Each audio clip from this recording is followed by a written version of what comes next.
बिस्मिल्लाहिर्रहमानिर्रहीम। अस्सलाम वालेकुम। आज हम बनाने लगे हैं आलू कीमा। उसके लिए मैंने कीमा ले लिया है, थोड़ा सा हड्डी वाला गोश्त है मेरे पास, एक प्याज ली है और दही।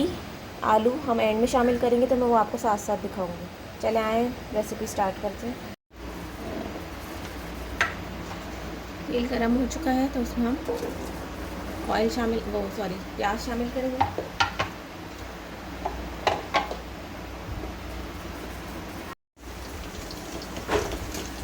थोड़ी सी गरम मसाला शामिल करूँगी इसमें, 2-3 काली मिर्चें, 2 लौंग, थोड़ा सा ज़ीरा।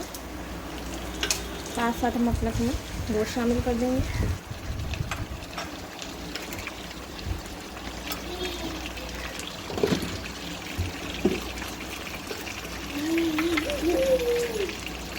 लहसुन अदरक शामिल करने के बाद इसको थोड़ा सा भूनेंगे, फिर अपने स्पाइसेस ऐड करेंगे।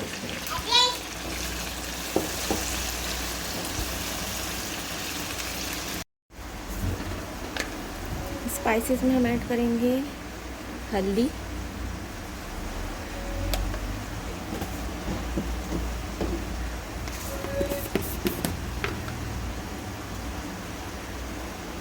पिसी हुई लाल मिर्च,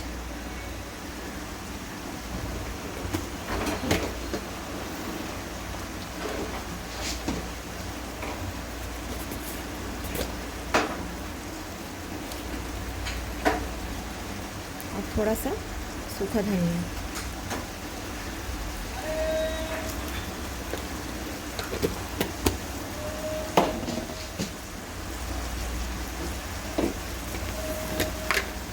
नमक अपने टेस्ट के हिसाब से,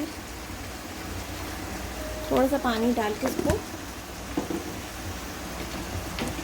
अच्छे से पकने छोड़ेंगे। अब हम इसमें दही ऐड करेंगे।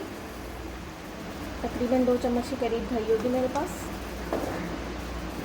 ठीक है, अच्छे से मिक्स करने के बाद यहाँ पे मैंने आलू काट के रखे थे, आलू शामिल कर देंगे